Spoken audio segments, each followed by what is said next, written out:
Hello. Welcome to this new video. This time I want to go over ClamAV, which is an open source antivirus engine for detecting Trojan viruses, malware, and other threats. And as you can see, I'm reading directly from the website. Now, if you're a Kali user or if you're a Ubuntu user, you may think that you don't need an antivirus software.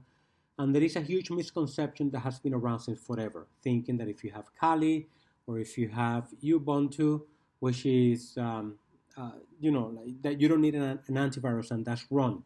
Especially if you're using a security distro such as Kali or Parrot, you should have Clam enabled and running on your system, because I guarantee you that you've been downloading tools from sources outside of Kali and Parrot, which is normal, right? And just make sure that you have it up and running, because as diligent as you are, as we all are, we have to make sure that we're relied on technologies and best practices.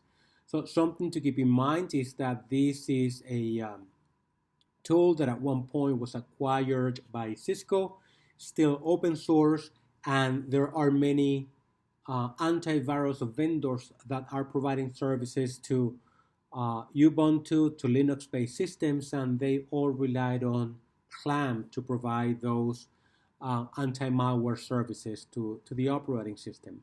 So you can download it from here and follow the wizards, or you can do it from the command line, and that's what we're going to be doing today. So to install it is super simple. I have it installed on my computer already, but if you don't, just do sudo apt install ClamAV. It's that simple. It's going to go through that. In my case, it's going to tell me that it's already installed. Something that I would advise you to do after the installation is to make sure that you update the definitions.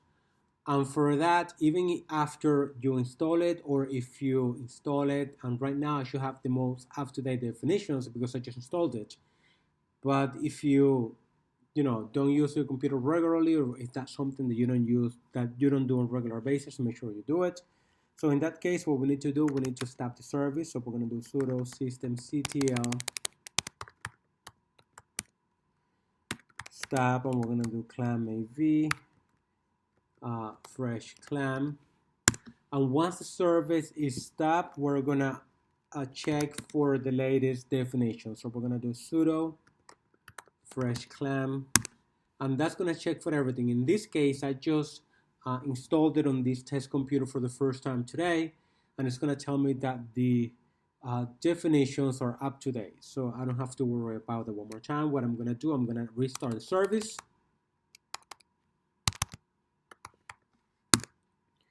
and now we are ready to go. So when you have this, you can run it on a system, on a folder, on a file, on anything that you would like to run it on, right?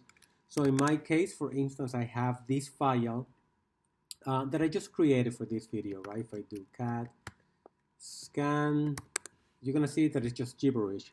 So let's say that I downloaded this from the web, or I got this file and I want to check it to make sure that it doesn't have any suspicious code attached to it, or it's not malicious. So what you could do is scan the system with clam scan, and in this case I specify the file that I want to scan, right, which is, this is the name of the file. Should have named it something else, but it's gonna take whatever, like seconds for that to finish. But you could be more specific. You could actually scan specific directories or subdirectories, or even the entire system. So in this case, I'm gonna do clam. Let's see. I'm gonna do clam scan, and I'm gonna do home users, and I just have to type the proper syntax.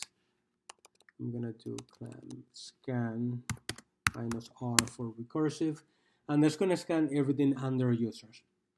So as you could see, This is a very powerful tool, and don't go without it. And again, especially for using Kali Linux, for using Parrot, because I know that we tend to download tools from GitHubs and all these um, sources outside the authorized sources for that distribution.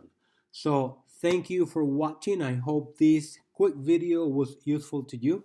If you found this information useful, all I ask you to do is to click on the like button, subscribe to the channels, and if you have any questions, you could leave the questions in the comment sections, and I'll try to the best of my abilities to get back to you in a timely manner. Thanks for watching, and I'll talk to you on the next video.